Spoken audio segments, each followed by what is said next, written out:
Assalamualaikum warahmatullahi wabarakatuh. Selamat pagi pemirsa. Bertemu kembali bersama saya Azara Garis Pangestu dalam Breaking News Masagari. Hari Jumat 9 Januari 2026, pada saat kegiatan imsak, SMN 1 Gunung Sari mendapat kunjungan dari anggota DPR RI, Bapak Haji Fauzan Khalid, SAG FSI, yang merupakan mantan Bupati Lombok Barat periode 2019 hingga 2024. Bapak Fauzan menyampaikan terkait pemberian motivasi bagi pelajar. Siswa SMN 1 Gunung Sari yang beragama Muslim yang berjumlah lebih dari 1.000 orang mengikuti kegiatan imsak di musola dengan hikmat dan antusias. Ibu Kepala Sekolah, Ibu Baik Rahun SPD, menyampaikan bahwa Bapak Fauzan merupakan pejabat yang meletakkan batu pertama pembangunan musola As-Salam SMAN 1 Gunung Sari. Kegiatan diakhiri dengan sholawat dan sholat duha berjamaah. Lulus menjadi anggota DPR Republik Indonesia di Jakarta. Melakukan sesuatu padahal dengan melakukan sesuatu itu tidak jauh.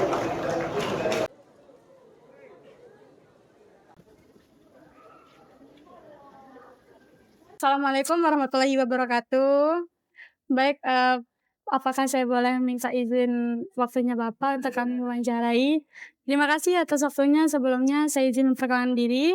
Saya Fazila dari tim podcast SMAN 1 Gunung Sari. Saya mau menanyakan apa prioritas utama Bapak sebagai anggota DPR RI dalam periode jabatan kali ini? Ya menjalankan tugas ya, menjalankan tugas sesuai dengan fungsi DPR, fungsi lembaga legislatif. Itu ada 3. Pertama, membuat undang-undang. Kedua, mengawasi pemerintah. Yang ketiga, itu anggaran. Ya, membuat anggaran APBN. Nah, itu prioritasnya. Tetapi kan di DPR itu dibagi dalam komisi-komisi. Nah, saya sendiri tentunya karena di komisi 2, ya fokusnya itu di pemerintahan dan politik.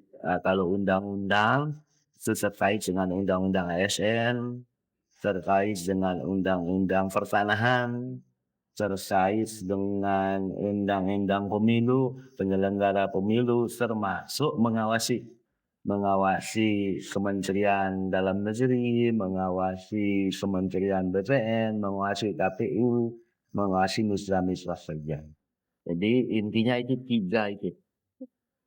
Lalu apa pandangan DPR RI terhadap pendidikan dunia saat ini? Ya, pendidikan harus menjadi prioritas pemerintah. Sekarang ini kan di Undang-Undang Dasar 45 eksplisit disebut anggaran pendidikan minimal 20% dari keseluruhan APBN.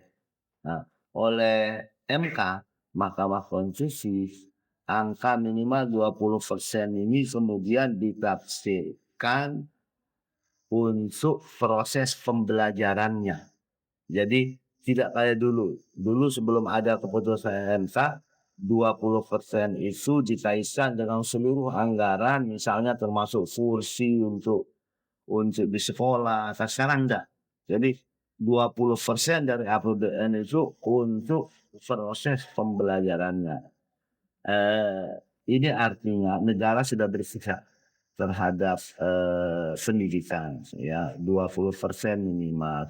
Sekarang yang paling penting kemudian adalah meningkatkan kualitas guru, kemudian meningkatkan infrastruktur sekolah, ya supaya anak-anak nyaman belajar, termasuk yang seringkali kita itu kurang ini.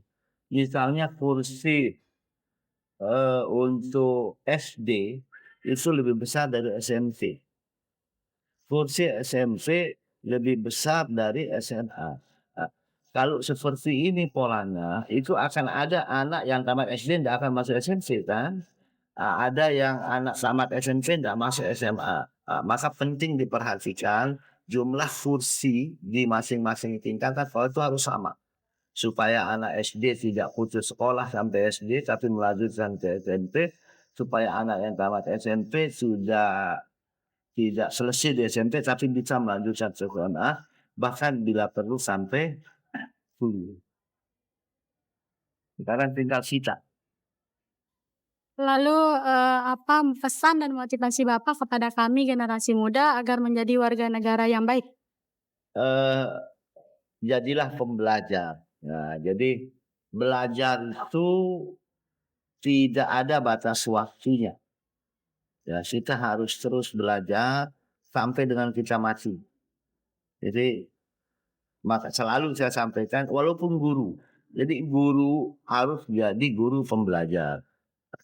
Anak-anak juga yang sekolah harus menjadi murid pembelajar. Bahkan saya misalnya selaku anggota DPR juga harus jadi anggota DPR pembelajar. Artinya belajar itu tidak boleh berhenti. Membaca itu tidak boleh berhenti. Jadi saya berharap sekali bila perlu untuk anak-anak kita, untuk siswa-siswi kita menjadikan belajar itu sebagai hobi. Nah, adik-adik kan tahu ya, kalau kita sudah hobi itu bukan beban lagi, tapi justru menjadi kebutuhan. Jadi jadikan membaca, jadikan belajar itu sebagai hobi. Baik, terima kasih atas waktunya Bapak. Saya pamit undur diri. Assalamualaikum warahmatullahi wabarakatuh. Alhamdulillah, saya sangat bangga. Terima kasih atas kunjungan beliau bisa meluangkan waktu di sekolah kami. Dan ini menjadi motivasi bagi kita, rakyat Indonesia, terutama warga Gunung Sari yang benar-benar kita merasakan sosok pemimpin yang bisa hadir menyapa masyarakat dan rakyatnya terdekat dengan diri tempat tinggal. Ini adalah satu hal yang kita sambut positif dan ini mudah-mudahan bisa terus menjadi motivator untuk kita, terutama menjadi kebanggaan untuk warga Gunung Sari khususnya, NTB pada umumnya, sehingga kita tetap merasa bahwa antara pemimpin dan rakyat itu ada sinergi dan kolaborasi dengan memberikan rasa bangga, nyaman kita bertemu dengan pemimpin, anak-anak senang dan sekolah merasa diperhatikan oleh sosok pemimpin yang pas sekali kebetulan berada tidak jauh dengan lokasi sekolah kita. Beliau adalah putra daerah dan memang bertetangga dengan kita, sehingga alhamdulillah ada rasa kami menjadi warga yang ingin dekat dengan para pemimpin, dan ini adalah kesempatan yang pada hari ini alhamdulillah bisa beliau wujudkan untuk kami merasa bahwa menjadi bagian daripada warga sekolah juga. Terima kasih, itu yang saya bisa rasakan, sangat bangga dan alhamdulillah. Demikian breaking news yang dapat saya sampaikan.